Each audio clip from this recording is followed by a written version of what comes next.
Shalom, selamat pagi Bapak Ibu Saudara yang dikasihi Tuhan Yesus Kristus. Selamat kita berjumpa kembali dalam renungan pada pagi hari ini.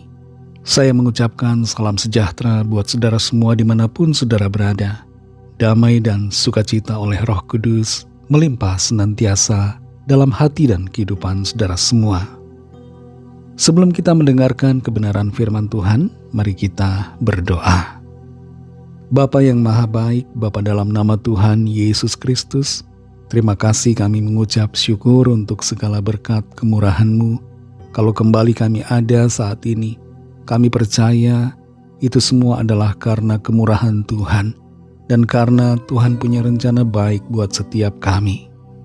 Saat ini kami mau mendengarkan sabda firman-Mu.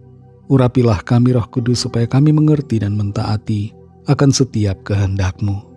Dalam nama Tuhan Yesus kami berdoa. Haleluya. Amin. Saudara yang dikasihi Tuhan, ayat firman Tuhan saat ini terdapat dalam kitab 1 Samuel pasal 24 ayat yang ke-15. Tertulis demikian.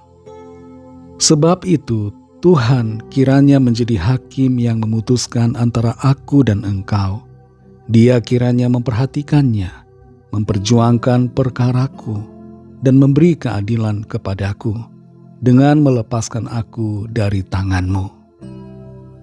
Saudara yang dikasihi Tuhan, Giovanni Falcone dan Paolo Borsellino adalah dua orang sahabat yang menjadi hakim yang terkenal di Italia.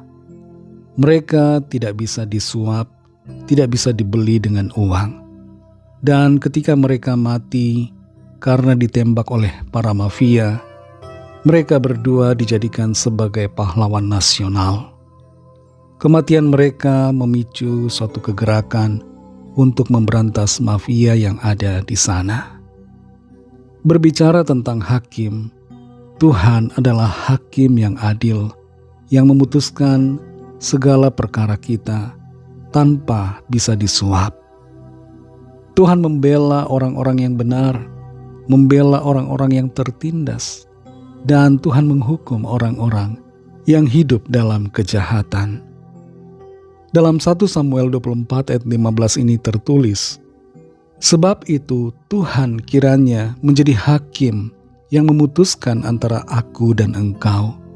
Dia kiranya memperhatikannya, memperjuangkan perkaraku, dan memberi keadilan kepadaku dengan melepaskan aku dari tangan-Mu. Ayat ini, saudara, adalah perkataan Daud kepada Raja Saul. Saul selalu mengejar-ngejar Daud untuk membunuhnya. Tapi Daud tidak pernah punya niat untuk membalas ataupun membunuh Saul, yang adalah juga ayah mertuanya. Ketika ada kesempatan bagi Daud untuk membunuh Saul, Daud tidak melakukannya. Meskipun orang-orang yang bersama Daud mempengaruhi Daud untuk segera membunuh Saul, tapi Daud sama sekali tidak melakukan yang jahat kepada Saul, ayah mertuanya itu.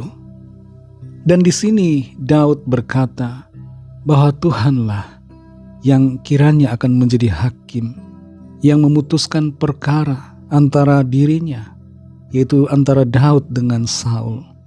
Daud percaya bahwa Tuhan sebagai hakim, segala hakim, adalah hakim yang tidak sembarangan dalam memutuskan sebuah perkara dan tidak akan sembarangan membela orang yang bersalah. Sebagai hakim, Tuhan akan membela orang yang benar. Tuhan akan memperjuangkan, memperhatikan perkara Daud dan memberikan keadilan dan melepaskan Daud dari tangan Saul. Itulah yang menjadi keyakinan Daud, bahwa Tuhan akan selalu ada menjadi pembela dan penolong baginya. Saudara yang dikasihi Tuhan, dalam kehidupan kita, ada kalanya kita menghadapi situasi yang mungkin tidak persis sama dengan Daud, tapi ada kemiripan dalam skala atau level yang lebih kecil. Ada orang-orang yang tidak menyukai, ada orang-orang yang mengancam kita. Ada orang-orang yang membuat kita merasa takut karena intimidasi yang mereka lakukan.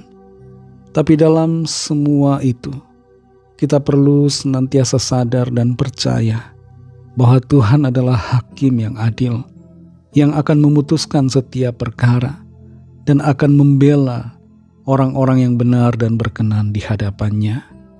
Tuhan akan memberikan pertolongannya kepada kita dan memberikan kelepasan yang kita perlukan. Kalau ada di antara saudara yang saat ini merasa seperti dikejar-kejar, merasa dalam tekanan, merasa tidak dibela tapi diancam manusia, terancam oleh situasi, mari percaya bahwa Tuhan akan selalu memberikan pertolongan kepada saudara.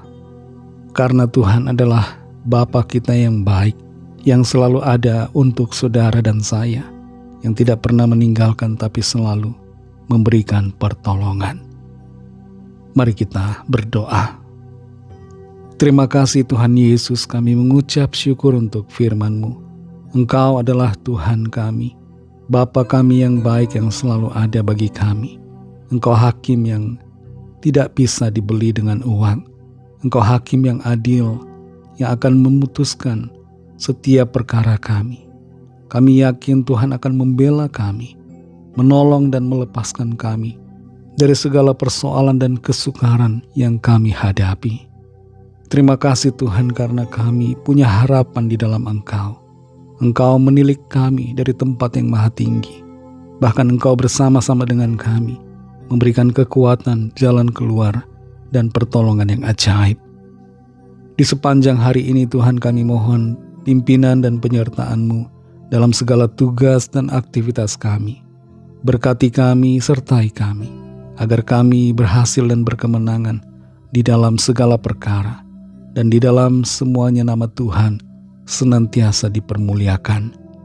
Kami kembali berdoa bagi yang sakit, yang dalam pergumulan, dalam persoalan apapun. Lawatlah ya Tuhan, nyatakan kuasa kesembuhan, pemulihan, kelepasan, pertolongan dan mujizat-Mu bagi setiap kami. Berkati bangsa kami Indonesia dan juga semua bangsa di dunia ini. Berikanlah keamanan, kedamaian, kesejahteraan, dan pemulihan bagi bangsa kami. Kami serahkan semua ke dalam tangan kasih-Mu. Dalam nama Tuhan Yesus Kristus, kami sudah berdoa dan mengucap syukur. Haleluya. Mari sama-sama kita berdoa, doa Bapa kami. Bapa kami yang di sorga, dikuduskanlah nama-Mu, datanglah kerajaan-Mu, jadilah kehendak-Mu di bumi seperti di sorga. Berikanlah kami pada hari ini makanan kami yang secukupnya, dan ampunilah kami akan kesalahan kami, seperti kami juga mengampuni orang yang bersalah kepada kami. Dan janganlah membawa kami ke dalam pencobaan, tetapi lepaskanlah kami daripada yang jahat, karena Engkaulah yang punya kerajaan, dan kuasa dan kemuliaan, sampai selama-lamanya. Amin. Terimalah berkat Tuhan. Tuhan memberkati engkau dan melindungi engkau. Tuhan menyinari engkau dengan wajah-Nya dan memberikan kasih karunia. Tuhan menghadapkan wajah-Nya kepadamu dan memberikan damai sejahtera. Berkat dan anugerah Allah Bapa, kasih karunia dari Tuhan Yesus Kristus, dalam persekutuan dengan Roh Kudus, menyertai saudara semua, sekarang ini dan sampai Maranatha Tuhan Yesus datang kembali, dan bahkan sampai selama-lamanya. Dalam berkat nama Tuhan Yesus Kristus, haleluya, amin. Puji Tuhan, saudara yang dikasihi Tuhan, saya percaya firman Tuhan menjadi berkat dan kekuatan buat saudara semua, dan Roh Kudus akan menolong saudara untuk lebih lagi memahami kebenaran firman Tuhan dan hidup selalu dalam kebenaran serta kemenangan. Tuhan Yesus memberkati saudara semua. Sampai jumpa dalam renungan yang berikutnya. Haleluya.